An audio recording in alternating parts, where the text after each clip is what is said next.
My mom used to take me on walks after she and her boyfriend fought when I was a kid.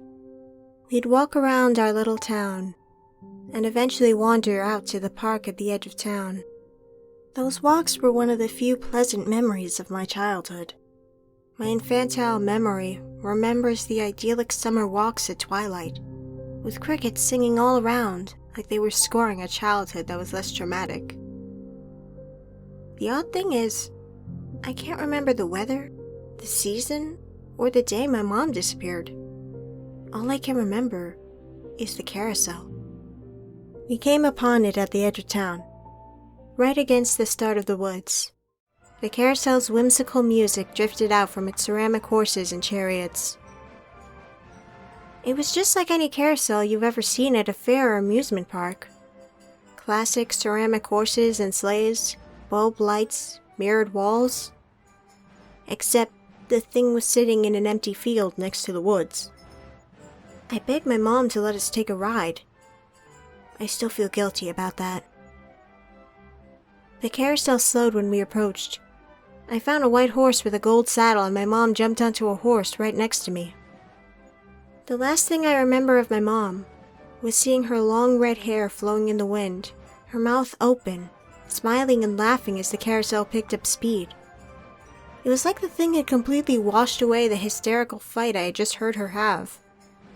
I looked ahead to see the other horses and carriages bobbing up and down in that carousel rhythm.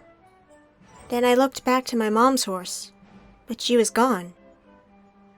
I tried to climb down off the horse, but couldn't. It was too high and the speed of the carousel got faster and faster. I leapt off the horse and jumped off the carousel. It took me a second to recover from the crash. I looked back to the carousel once I did. It was gone. I was alone in the woods. I waited in the field where the carousel was until dark. Neither my mom nor the carousel ever reappeared. I never saw her again. I told the police and every adult I could about what happened with the carousel. No one believed me. My mom was defined as missing. It was assumed she either ran away or was murdered and just never found. She was just another troubled woman in a small town who slipped between the cracks. No one cared. Except for me. My foster care upbringing was what you think it was. Sad, chaotic, and damaging. Yet, I made it through and put together a rather normal life. I had a good job, my own house, a dog, and was happy in my late 20s. Then one night, I decided to Google carousels and people going missing. I ended up on Reddit and found threads of people talking about people they know going missing after finding a carousel in a strange location. Then the carousel disappeared, and the person never came back. It was a phenomenon all over the world. There was an online community of people who tried to track the carousels. If they were close enough, people would go out to try and find them, but they would almost always disappear before someone got there. I got to know everyone in the group. They were all people like me who had lost loved ones to the carousels. The only thing that kept most of us sane was the group, sharing our experiences and clues to who, what, when, where, and why was going on with the carousels. I got especially close with Ian, a man my age from Portland whose fiancée was taken by a carousel a few years before. He had a giant tattoo of a carousel on his arm, and he wore a necklace with horse pendants on it. We didn't live far away from each other, so we met in person a few times. We bonded over the similarities of our loss and the angst inside us. We started hanging out almost every weekend, getting drunk together and airing our sorrows. It made me feel better to have someone to talk to who could truly understand my pain.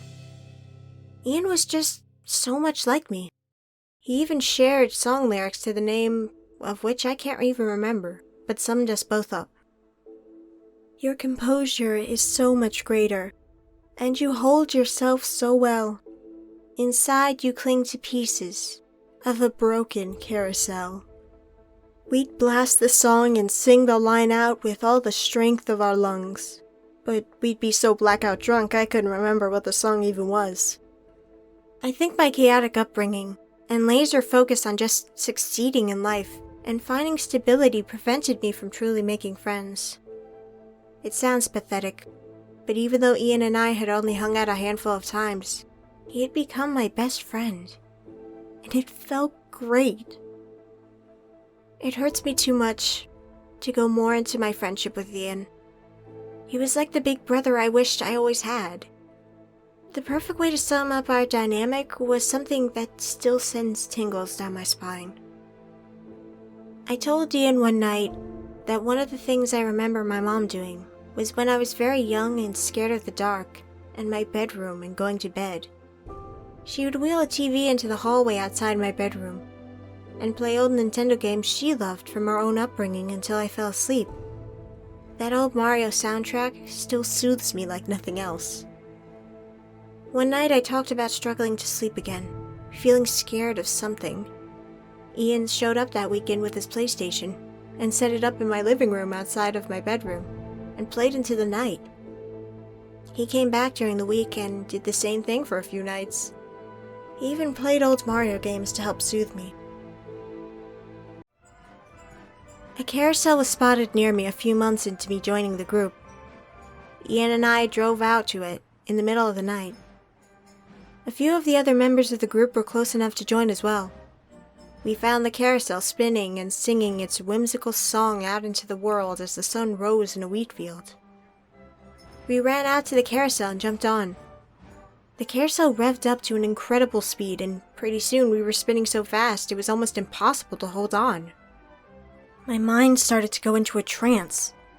It started to go blank and I just spun, and deep dark thoughts crippled my mind. I suddenly wanted to stay on the carousel. I wanted it to spin me around forever. My life was cold and sad anyways.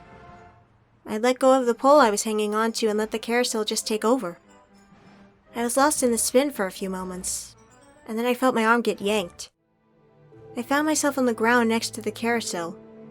Well, where the carousel was. It was gone. The other members of the group had pulled me out. They said they saw me in a trance and yanked me out just before the carousel disappeared. One of us did not get out though. Ian. The group stayed in the fields where the carousel was, dejected and praying Ian would come out, but he didn't. I was the last one there until the property owner called the police. Finally I left, broken. I couldn't even process losing Ian. Eventually though, just like with my mom, I went on with my life.